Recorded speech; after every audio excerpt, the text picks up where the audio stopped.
ਅੱਜ ਦੋਸਤੋ ਤੁਹਾਨੂੰ ਆਪਣੇ ਮਹਿਮਾਨਾਂ ਨਾਲ ਮਿਲਾਨੇ ਆ ਜਿਹੜੇ ਸਾਡੇ ਗਾਈਆਂ ਵਾਲੇ ਡੇਰੇ ਤੇ ਮਹਿਮਾਨ ਆਏ ਨੇ। ਇਹ ਭਾਈ ਬਹਾਵਲਪੁਰ ਤੋਂ ਆਏ ਨੇ। 2 ਗਾਈਆਂ ਇਹਨਾਂ ਨੂੰ ਦਿੱਤੀਆਂ ਨੇ ਮਾਸ਼ਾਅੱਲਾ।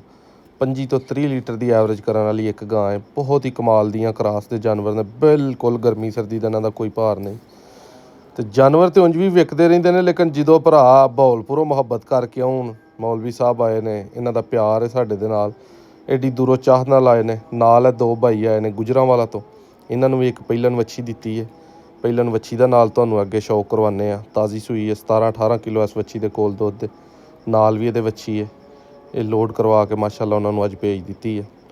ਚੋਵੋ ਮੈਂ ਕਿਹਾ ਘਰ ਹੀ ਪਹਿਲਾ ਜਾਨਵਰ ਤੁਸੀਂ ਲਿਆ, ਜਾ ਕੇ ਇਹਦਾ ਬੋਲਾ ਸ਼ੋਲਾ ਜਿਹੜਾ ਉਹ 2-3 ਦਿਨ ਸਾਫ਼ ਕਰੋ। ਅੱਲਾ ਪਾਕ ਇਹਨਾਂ ਭਾਈਆਂ ਦੇ ਨਸੀਬਾਂ 'ਚ ਕਰੇ। ਭਾਈ ਆਏ ਨੇ ਜੀ, ਇਹ ਵੀ ਗੁਜਰਾਂਵਾਲਾ ਤੋਂ। ਦੂਸਰੇ ਭਾਈ ਲੱਦੇ ਵਾਲੇ ਵਿੜਾਇਸ਼ ਤੋਂ ਸਨ। ਇਹ ਗੁਜਰਾਂਵਾਲੇ DC ਰੋਡ ਤੋਂ ਭਾਈ ਆਏ ਨੇ।